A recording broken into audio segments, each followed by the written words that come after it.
Hey, fabulous Aries. Welcome to your December astrology. And it's quite an interesting and intense, mystical and magical month. And it's deep. So deep. You're plunging in to thinking about and analysing your emotions and other people's.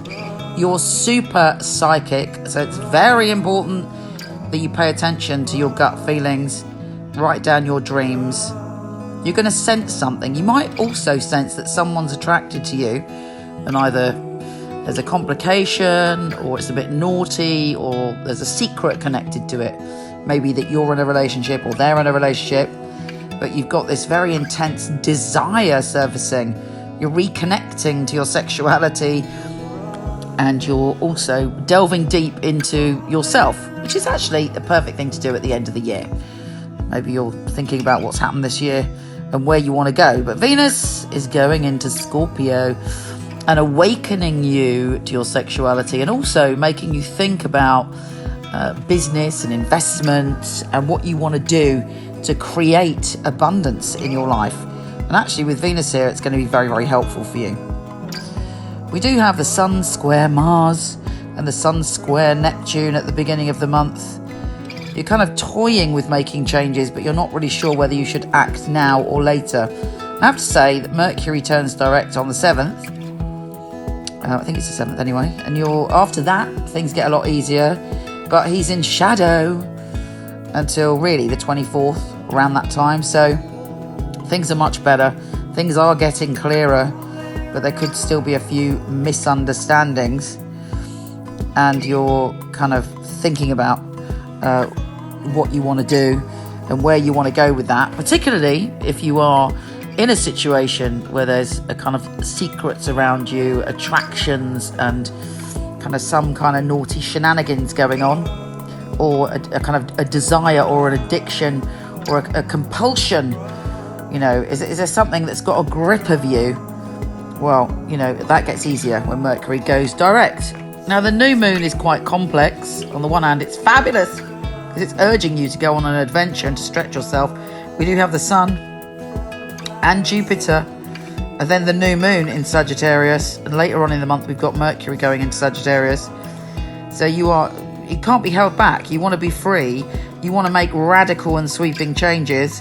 This new moon is square Mars and Neptune, but Mars is conjunct Neptune. So there's a revelation coming up from your unconscious, or some kind of coincidence that makes it clear to you which direction that you should go in.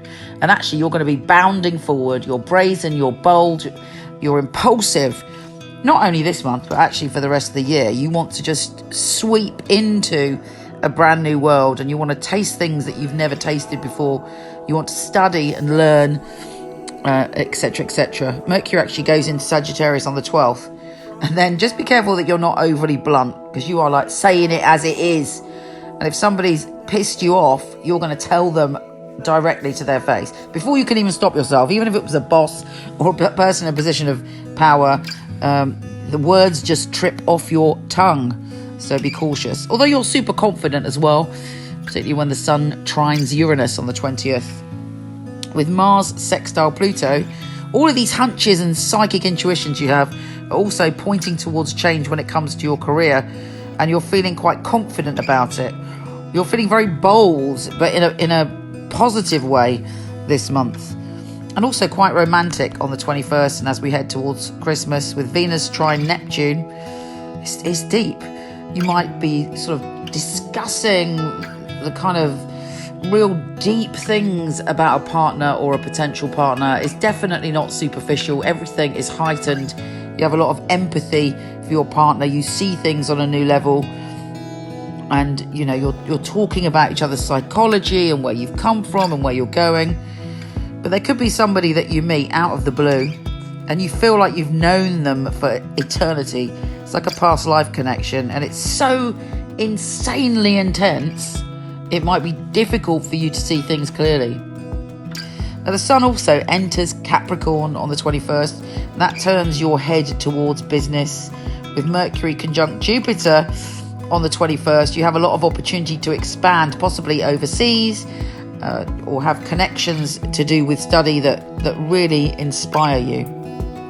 There's a lot of a sort of sense of what's meant to be is coming towards you, and you're making new decisions that are going to take you in a new direction. The full moon, however, on the 22nd is making you want to be cozy and higgy and have one-to-one time with your family. It's bringing up a lot of emotions to do with your home and family.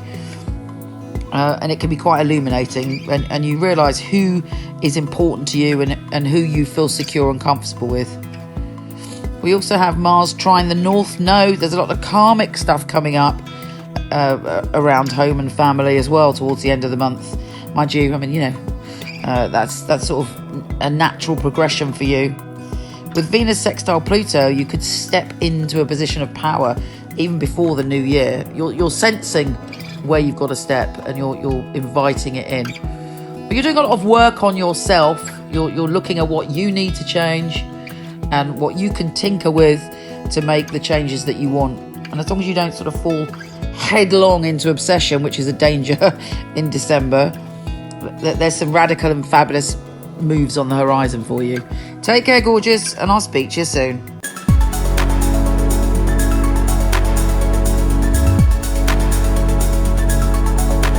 Hello, wonderful one. Thank you so much for listening. It would be fabulous if you liked, subscribed, or shared. It would be really, really helpful. Also, I have a ton of free stuff for you.